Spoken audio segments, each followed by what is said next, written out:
بہار اور بہار سے باہر بہت ہی خوبصورت نمائندگی کے لیے مشہور وہ عالم دین جنہوں نے ہمیشہ باطل کی چھاتیوں پر چڑھ کر بات کی تھی، اگرچہ وہ ہمارے درمیان اب موجود نہیں رہے۔ میری اس سے مراد حضرت مولانا سید محمد ولی رحمانی رحمت اللہ علیہ سے ہے۔ ان کے تربیت یافتہ اور ان کے دست گرفتہ،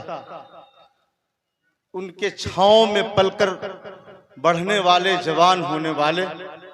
اور علم کشید کر کے لوگوں تک پہنچانے والے، اس وقت امارت شریعہ بہار و اڑیسہ کے 11ویں برہم کو سنوارنے والے اور نہایت ہی چابک دستی کے ساتھ مسائل کے حل کرنے پر قدرت رکھنے والے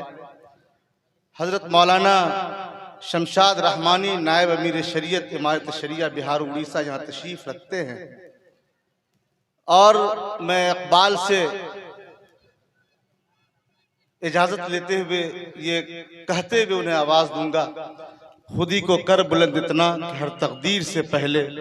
خدا بندے سے خود پوچھے بتا تیری رضا کیا ہے۔ بصد احترام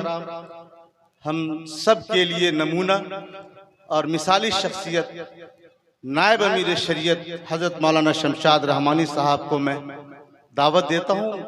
ان کے احساسات و جذبات کو ہم سب لوگ بغور سنیں۔ السلام۔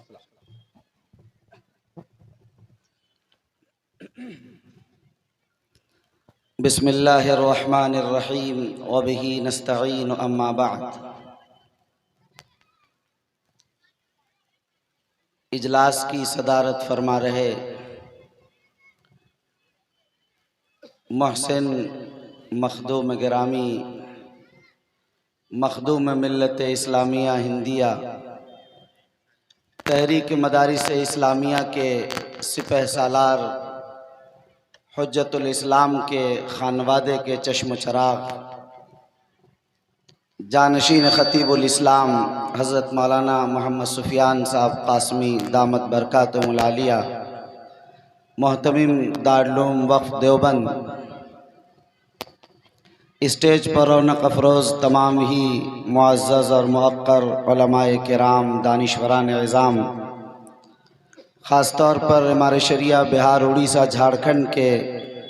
قائم مقام ناظم محترم مولانا محمد شبلی القاسمی صاحب، محترم مولانا عمر عابدین قاسمی مدنی صاحب، محترم مولانا پروفیسر شکیل احمد قاسمی صاحب، محترم مولانا حفظ الرحمن صاحب، محترم مولانا حسنین صاحب، اور تمام ہی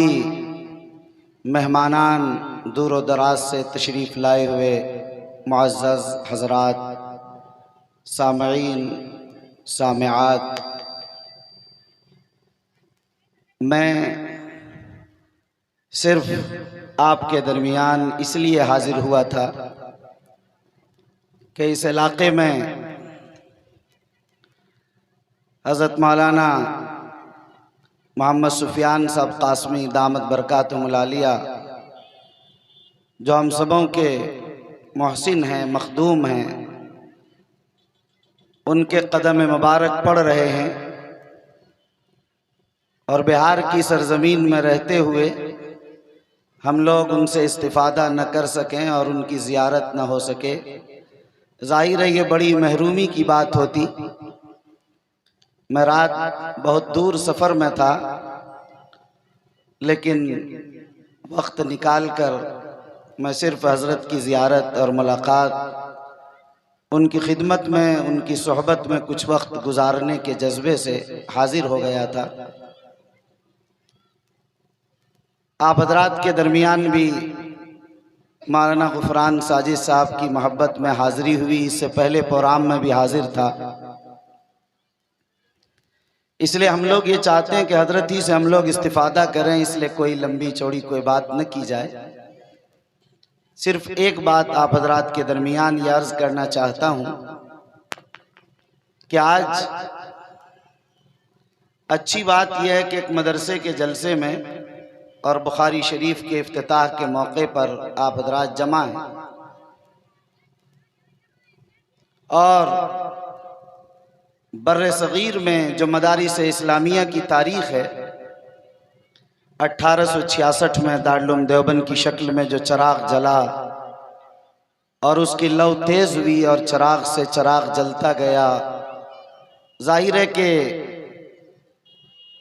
اسی کی ایک کڑی یہ بھی ادارہ ہے جہاں ہم اور آپ بیٹھے ہیں۔ اور ہم سبوں کی سعادت مندی کی بات یہ ہے کہ اس تحریک کے جو سپہ سالار تھے، چاہے 1857 کی جہاد شاملی کے یا 1866 کے قیام دارالعلوم کے، وہ حجت الاسلام حضرت نانوتوی رحمۃ اللہ علیہ تھے، اور حضرت نانوتوی سے براہ راست صرف روحانی نہیں، جسمانی اور صلبی رشتہ رکھنے والے ان کے پوتے حضرت حکیم الاسلام قاری محمد طیب صاحب رحمۃ اللہ علیہ کے پوتے حضرت والا یہاں تشریف رکھتے ہیں، اس لیے ہمیں حضرت کے بیان سے استفادہ کرنا ہے۔ دوسری بات یہ ہے کہ آج کے پروگرام میں تذکرہ علماء مدھوبنی جو گزشتہ 3 سالوں سے جس کا سلسلہ جاری ہے، یہ تیسرا پروگرام ہے جس میں مدھوبنی کے علماء کے جو گزر گئے ان کی خدمات کو آپ کے سامنے لایا جاتا ہے، ان کو سراہا جاتا ہے، اور ان کے نقوش سے اور ان کے اوصاف و کمالات سے، ان کے اخلاق سے، ان کی خوبیوں سے اور صفات سے اپنے آپ کو متصف کرنے اور مزین کرنے کا موقع ہم لوگوں کو ملتا ہے۔ صحیح بات یہ ہے کہ جو قوم اپنے اکابر کے نقش قدم سے ہٹ جاتی ہے، اس قوم کا نام و نشان مٹ جایا کرتا ہے۔ ابھی راستے میں ہی ہم لوگوں نے اسرائی میں حضرت مولانا محمد شبلی القاسمی صاحب کے دولت کدے پر حضرت کا ناشتہ تھا، اور وہیں ہم لوگ تھے، تو حضرت نے جو نصیحت فرمائی وہ یہی تھی کہ بزرگوں سے یہ رشتہ رابطہ جب کمزور پڑتا ہے اور لوگ اپنے اکابر اور اسلاف کی تاریخ سے ناواقف ہوتے ہیں تو مایوسی میں چلے جاتے ہیں۔ آج کی صورتحال میں یہ اس قدر ضروری چیز ہے کہ جو ہمارے نوجوان مایوسی کے دلدل میں تیزی کے ساتھ جا رہے ہیں، انہیں لگتا ہے کہ کیا اسٹیٹ اور کیا پھر ملک اور عالم اسلام کی پوری صورتحال عجیب و غریب ہے۔ اگر وہ اپنے اسلاف اور اپنے اکابر کی تاریخ، ان کی قربانیاں، اور پھر دیکھیں کہ مشکل حالات میں انہوں نے کس انداز سے قربانیاں دی اور کس طرح سے استقامت اختیار کی، تو آپ کو اس سے سبق ملے گا اور آپ مایوسی کی طرف نہیں جائیں گے۔ میں مبارکباد پیش کرتا ہوں بصیرت آن لائن کے چیف ایڈیٹر مولانا غفران ساجد قاسمی صاحب کو کہ انہوں نے واقعتاً اس سلسلے کو شروع کیا جو قابل مبارکباد ہے۔ یہ سلسلہ لائق تحسین ہی نہیں بلکہ قابل تقلید ہے کہ ایک سلسلہ شروع ہونا چاہیے۔ اس سے ہماری نئی نسل کو معلوم ہوگا کہ ہمارے اکابر نے، ہمارے بزرگوں نے، ہمارے پیشرو افراد نے کس انداز سے قربانیاں دی ہیں، اور ملت کے گیسو کو سنوارنے کے لیے کس انداز سے جہد مسلسل اور دعائے نیم شبی، آہ سحرگائی اور اپنی دن رات کی دوڑ بھاگ سے کس انداز سے اسے سنوارا ہے، جب انہیں اس کا اندازہ ہوگا۔